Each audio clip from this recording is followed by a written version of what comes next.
Fa la la la la la la la la.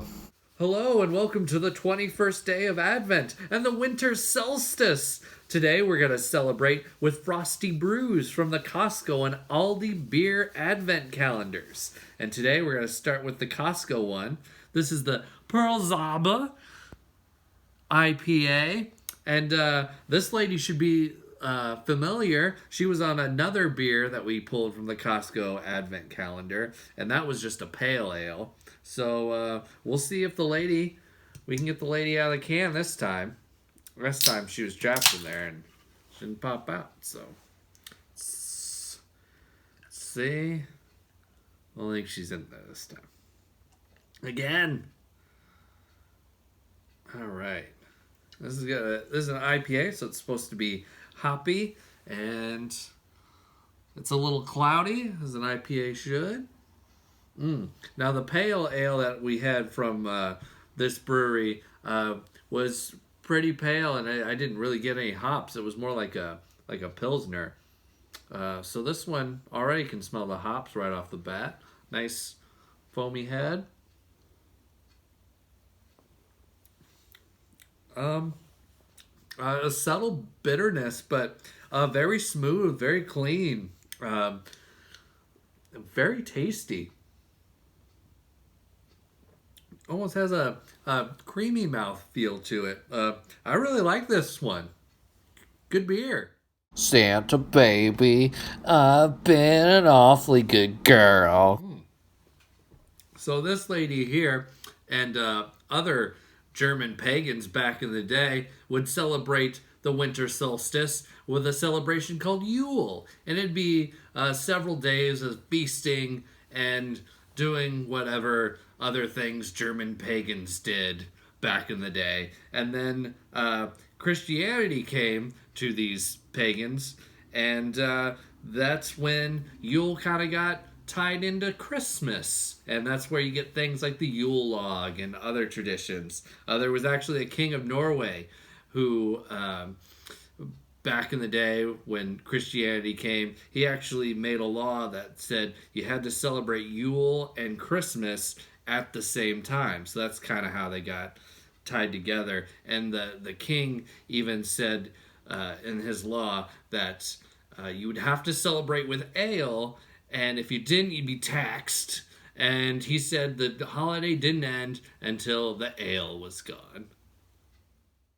Rocking around the Christmas tree of a hammer holiday. All right, from the Aldi beer advent calendar today, we have a Christoffel, and this is a Belgian blonde. Ho ho ho! Hey girl, how you waffles? We've had a couple other Christoffels, including a Belgian wheat ale that tasted really good, and then a brown ale that was it was pretty okay. I'd drink both of those again. So let's see if this third one is just as good as its siblings. And I'm liking this color. That's a nice deep amber color, and it's very clear, crystal clear.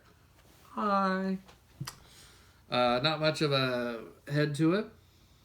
It does. I'm getting the banana clove smell to it, which these Belgian blondes have, kind of like a Hefeweizen. Very smooth and light mouth feel, and yeah, kind of tastes like a Hefeweizen, just like a watered down Hefeweizen kind of. And I don't need watered down in a bad sense. Just it just doesn't have the body that some of the Hefeweizens have because it's a Belgian blonde. Deck the halls with boughs of holly, fa la la la la la la la. Legged blonde. Speaking of European traditions, my wife was telling me about one that she heard on NPR, and this comes from the Barcelona area of Spain, and it's called Tio de Denal.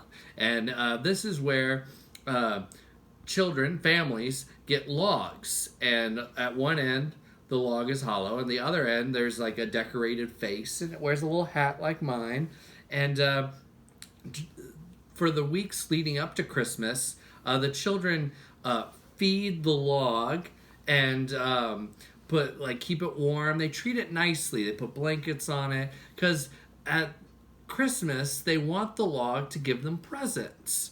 So, they're feeding it and doing all this stuff for it. And then on Christmas Eve, the children get sticks and they beat the log until it poops out gifts. They're literally beating the crap out of a log to give them gifts. And these gifts are like dried fruit and candy and nuts. So, and they've been friendly to this log, it's part of their family. And if you're constipated, that's not how you treat a friend. You don't beat it with sticks.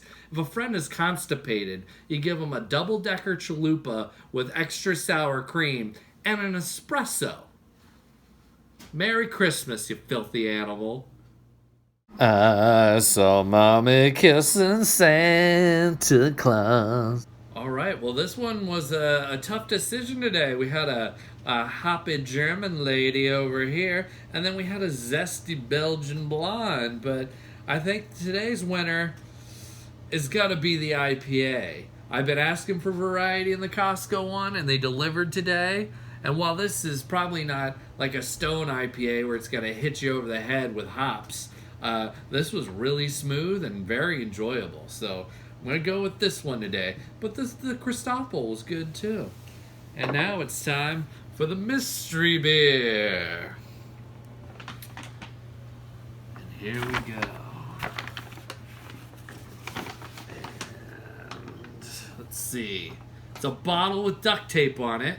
So that's not a great sign, but oh, it's Boy City Brewing. What you know? My friends back home have been home brewing, and I've been so jealous that I haven't got to taste any of them. But somehow they sent one to my wife, and now I got it. This is a black IPA, so this guy's gonna be a little darker. But it's going to be nice and hoppy. Ooh. And I think when I was talking to them, they said this one was really high in alcohol content. So I'm excited about that too. Pour this guy out here. Ooh, that is dark. Won't be able to see out of this one. Oh, I'm so excited. Oh yeah. It almost looks like a stout or a porter. It's so dark. You can't see through that.